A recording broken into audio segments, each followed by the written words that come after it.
Hey guys, welcome to another edition of Style Magazine.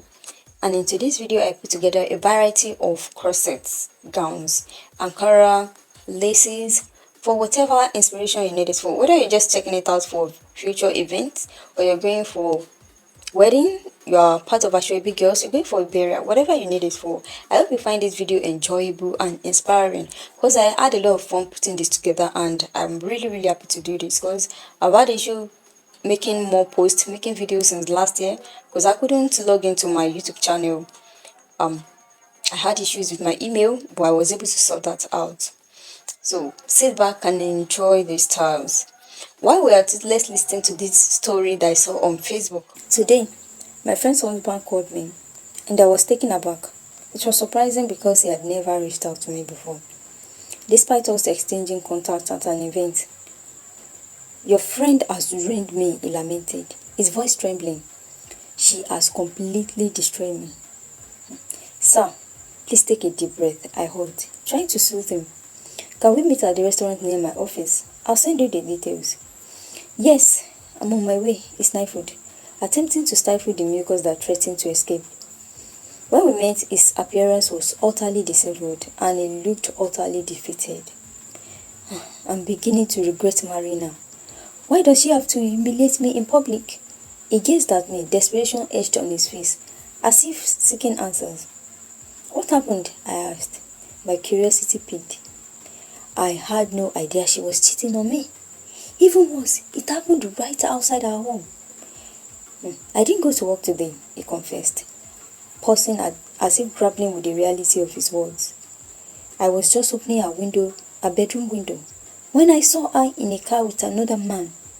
"Okay, and?" I prompted, eager for more details before I formed an opinion. "What do you mean by and?" His face darkened with rage. I quickly composed myself. I knew my friend would never betray him, but I had to remain neutral in his presence. Here was a grown man visibly shaking and it would be insensitive not to acknowledge his feelings. "I'm sorry. I meant to ask if you saw her doing anything with him," I clarified. This is the worst part. She took too long to get out of the car, so I watched a little longer.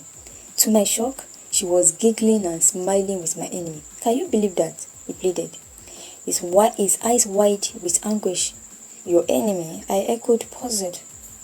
To make matters worse, I stepped out to confront her and she ignored me. I lost my temper and she started shouting. Neighbors gathered around. "Just imagine the humiliation she brought upon me today," he continued, his voice thick with emotion. "That's truly unacceptable," I replied, feeling the weight of his distress. At that moment, my phone buzzed with an incoming call. It was my friend. I ended the call, but she quickly texted me.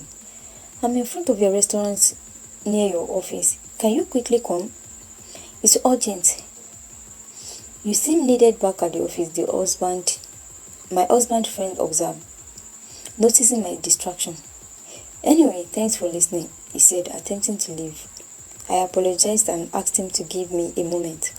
I stepped outside to find my friend looking equally distraught.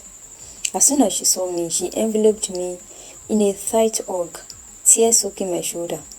"Can we sit down and talk over lunch?" I suggested, unaware that her husband was inside.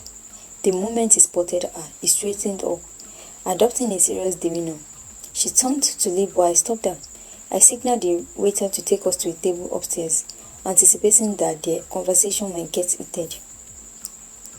A heavy silence hung between them, so I broke it with a light-hearted laugh. "So, how is marriage treating the Nwangis? What you did to me today was incredibly disrespectful to me as your husband and your head," he interjected sharply. "And you think what you did to your wife and neck was appropriate? Losing your temper and causing a scene?" She shot back, her voice steady. "Can we discuss this calmly, my friends?" I suggested, trying to mediate. "Let her speak first," he replied, his tone flat. "Maybe I should excuse myself," I offered, standing up. "You are the reason I'm here," my friend insisted. "If you leave, I'll leave too." I settled back down as she began. "I came home this evening with my research colleague. He asked if I could spare 5 minutes to discuss the proposal. That was why I stayed in the car longer." "Did you know you were talking to my business rival?" he asked, disappointment evident in his eyes. She paused, stunned. Rival? You know him? Of course. He's the partner who betrayed me, he replied, frustration simmering. How was I supposed to know when you never share anything with me? Every time you come home, you lock yourself in your study. I try to talk to you about your work, but you ignore me. She challenged, expecting a response. Why would I engage with a woman whose tone is so disrespectful? He retorted. Oh, so you admit it now, she countered. How can I not sound disrespectful when you spend ages in your car discussing business with your PA and driver, even right in front of the house? Then you walk in and act like a different person. A heavy silence enveloped us as both sides began to realize their missteps. These two were clearly starved for communication. The husband reached out across the table as if inviting her to come closer, but she feigned ignorance. I picked up my fruit juice and made an exaggerated slopping sound with the straw, breaking the tension. My friend chuckled and her husband stood up, wrapping his arms around her from behind. She melted into his embrace. I'm sorry, he murmured. I'm sorry too, honey, she replied softly. He leaned in, placing a gentle kiss on her lips. And I felt a wave of discomfort wash over me. Okay, love bet, I'm out of here, I announced, standing up. That night they both texted me, expressing their gratitude for my support. I read their text, wondering what I had done. The next day, I called my friend and she was bubbling with excitement. Can you believe my husband and I hadn't spoken for almost a month? But last night was magical. It felt like that was the first time he heard me, she shared. Her voice brought me joy and I was genuinely happy for them. That was the end of the story, guys. Please share your thoughts on this story and follow for more. Bye.